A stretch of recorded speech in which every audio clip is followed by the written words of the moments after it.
ఇప్పుడు 71 యాక్ట్ లో ఉన్న లోపాలు మేడ్చల్ జిల్లా మాజీ కలెక్టర్, మేడ్చల్ జిల్లాలో చాలా కూడా ఇప్పుడు 22A ఉన్నాయి సార్. ఏం సార్ దీని సొల్యూషన్ ఏంది? ఇది కుట్రనా, అధికారుల కుట్రనా, రాజకీయ నాయకుల కుట్రనా, లేకపోతే ఇద్దరు కలిసి చేసిందా, లేకపోతే ఎవరి ప్రమేయం లేదా? రాజకీయ నాయకుల కుట్ర, అధికారులది ఏముంటది పాపం, బట్ అనవసరంగా అధికారులను బ్లేమ్ చేయడం. ఎంవిఎస్ రెడ్డి గారు నమస్కారం అండి. నమస్కారం సార్. మీకు టీవీ డిబేట్ లో పార్టిసిపేట్ చేస్తున్న అందరికి ఇప్పుడు ఈ 22A ఈ రోజు కొత్తది కాదండి. నేను కొంచెం ట్రావెలింగ్ లో ఉండి నడుచుకుంటూ మాట్లాడుతున్నా, ఏమనుకోవద్దు. హలో, చెప్పండి కదా, వినపడుతుంది కదా? వినపడుతుంది సార్, చెప్పండి. వినపడుతుంది. యా, ఇది ఈ రోజు వచ్చింది కాదు. ఇది ఇప్పుడు గత ప్రభుత్వంలో ఈ మన మాన్యువల్ రికార్డ్స్, ఇంతకు ముందు రికార్డ్స్ అన్ని కూడా పహానీ గాని లేకుంటే జమాబందీ గాని, జమాబందీ అంటే ప్రతి సంవత్సరం చేయాలి. అంటే రికార్డ్స్ భూమి మీద ఎవరున్నారు అది చూసి పహానీలో ప్రతి సంవత్సరం కూడా వాస్తవాలు రాయాలి. అది జరగలేదు. తర్వాత కొన్ని ఏంటంటే ఇంటెన్షనల్ గా ఆడ కింది లెవెల్లో ఉన్న స్టాఫ్ వాళ్ళు ఇష్టారాజ్యం కూడా రాసుకున్నారు. అటువంటి రికార్డుని కంప్యూటరైజ్ చేయటం వల్ల ఆదరాబాదరగా చాలా తప్పులు దొరికినాయి. అంటే అమ్మకాలు, కొనుగోళ్లు దాంట్లో రికార్డు కాలేదు. వంశపారంపర్యంగా తల్లిదండ్రుల నుంచి పిల్లలకు ట్రాన్స్ఫర్ కాలేదు. తర్వాత గవర్నమెంట్ ల్యాండ్ ఏ మాత్రం కొంచెం ఇంట్రెస్ట్ ఉన్నా, ఇంట్రెస్ట్ లేకున్నా, అనుమానం వచ్చినా కూడా అట్లా ఇప్పుడు రికార్డ్ రెడ్డి గారు కంప్యూటరైజేషన్ చేసినారో. హలో, వాయిస్ కట్ అయినట్టుంది ఎంఎస్ రెడ్డి గారు. ఎస్, సురేష్ పొద్దార్ గారు ఉన్నారు. ఎంఎస్ రెడ్డి గారు, హలో, మీరు కొంచెం కనెక్టెడ్ ఏరియాలో లేనట్టున్నారు, మధ్యలో వాయిస్ కట్ అయింది. మళ్ళొకసారి నాకు మళ్ళీ ఒకసారి కాల్ చేయండి. పర్లేదు, ఇప్పుడు బాగానే అనిపిస్తుంది, చెప్పండి. ఇప్పుడు బాగానే అనిపిస్తుంది, చెప్పండి. అయితే ఇంతకు ముందు మాన్యువల్ రికార్డ్స్ ఏదైతే ఉన్నాయో, ఈ ధరణి రాకముందు, కంప్యూటరైజేషన్ కాకముందు మాన్యువల్ రికార్డ్స్ ఏదైతే ఉన్నాయో అవి అసలు ఏమాత్రం అప్డేట్ కాకుండా సరిగా లేవు, తప్పుల తడకగా ఉన్నవి.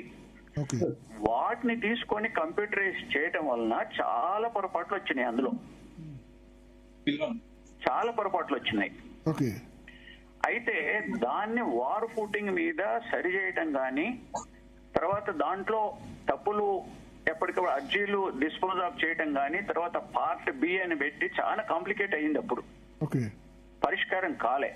దానికి తోడేందంటే ఇప్పుడు గవర్నమెంట్ భూములు అని చెప్పి, గవర్నమెంట్ ఇంట్రెస్ట్ ఉంది అని చెప్పి 22A అనేది దాంట్లో లిస్ట్ చేయడం జరిగింది. దాంట్లో లిస్ట్ చేసినప్పుడు ఏం జరిగిందంటే, ముఖ్యంగా వ్యవసాయ భూములు గాని, హైదరాబాద్ చుట్టుపక్కల రంగారెడ్డి, సంగారెడ్డి ఈ జిల్లాలలో వ్యవసాయ భూములు ఏదైతే ఉన్నాయో, ఎస్ఐన్ ల్యాండ్స్ గాని, urban agriculture ceiling, surplus ceiling lands గాని, అవన్నీ కూడా ఈ రియల్ ఎస్టేటర్స్, బిల్డర్స్ ఎవరైతే ఉన్నారో వాళ్ళు కొనుగోలు చేసేప్పుడు ఎస్ఐన్ ల్యాండ్స్ గానీ, లేకుంటే ఇటువంటి సర్ప్లస్ ల్యాండ్స్ గానీ వాటి మీద నిఘా లేకపోవటము, అమ్మకాలు కొనుగోలు నిషేధం చేయకపోవటం వల్ల అవన్నీ కూడా రియల్ ఎస్టేట్ వాళ్ళు ల్యాండ్ కొని వాళ్ళు ప్లాట్లు చేసేసి అమ్మేసినారు. అప్పుడు అమ్మేసేటప్పుడు ప్రభుత్వం ఆబ్జెక్షన్ చేయలేదు.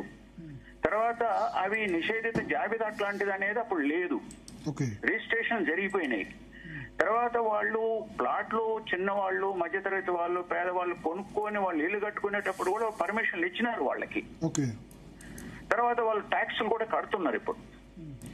ఇప్పుడు ఏంటంటే 22A నిషేధిత జాబితా తయారు చేసేటప్పుడు అవన్నీ assign lands, land ceiling act లో ఉన్న గవర్నమెంట్ ల్యాండ్స్, సర్ప్లస్ ల్యాండ్స్ అవి, లేకపోతే ఇది ఎండోమెంట్ ల్యాండ్ ఇంట్రెస్ట్ ఉంది, లేకపోతే వక్ఫ్ ల్యాండ్ ఇంట్రెస్ట్ ఉంది, అట్లాంటివి ఏ మాత్రం అనుమానం ఉన్న ల్యాండ్స్ కూడా దాంట్లో పెట్టేసినారు.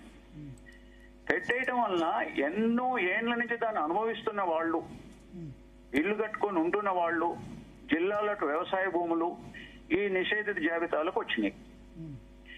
ఈ ప్రభుత్వం వచ్చిన తర్వాత మరి దాన్ని భూభారతిని తయారు చేసి వీటన్నిటి పరిష్కరించకుండా దానికి అదనంగా తయారు చేసి ఇప్పుడు ప్రజలలో ఒక భయాందోళన మొదలైపోయినాయండి. అంటే దీన్ని ఒక వార్ ఫూటింగ్ మీద దీన్ని పరిష్కారం చేద్దామని అధికార యంత్రాంగాన్ని ఎప్పటికప్పుడు అప్రమత్తం చేసి రివ్యూ చేసి చేసిన పరిష్కారం ఆ ప్రయత్నం జరగలేదు. అయితే ఇప్పుడు ఈ స్టేజ్ లో ఇది ఒక వార్ ఫూటింగ్ గా ఒక మిషన్ మోడ్ గా చేస్తే ఒక 2 నెలల ఖతం చేయొచ్చండి ఇవి. ఓకే, ఇప్పుడు ఈ తప్పెవరిది? దీనికి కారణం ఎవరు? తప్పెవరిదంటే తప్పకుండా దీనికి మరి అధికార వ్యవస్థనే దీనికి బాధ్యులు. తర్వాత అధికార వ్యవస్థని మరి నడిపించే వాళ్ళు మరి మంత్రులు ఉన్నారు, మరి ముఖ్యమంత్రులు, వాళ్ళు కూడా బాధ్యతనేగా. అంటే వాళ్ళంటే వాళ్ళ డైరెక్షన్ లో జరిగిందా లేకపోతే వాళ్ళ ప్రమేయం లేకుండా జరిగిందంటారా? మనం ప్రమేయం జాబితా అన్నది మంచిదే, ప్రభుత్వ భూముల్ని కాపాడడం మంచిదే, కానీ ఇవన్నీ ఇన్ని వేల సంఖ్యలో ల్యాండ్స్ తీసుకొచ్చి పెట్టి ఇప్పుడు ప్రతిదీ ఏది క్లియర్ చేయించుకోవాలనే డబ్బులు అంటే కూడా ప్రాబ్లం కదా.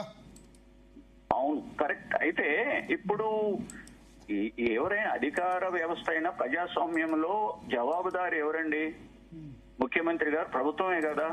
మరి ప్రభుత్వం ఆ విధంగా అధికార వ్యవస్థ జరుగుతున్నప్పుడు ఇంత పెద్ద కార్యక్రమం చేస్తున్నప్పుడు ఎప్పటికప్పుడు రివ్యూ చేయాల్సిన బాధ్యత వారిది.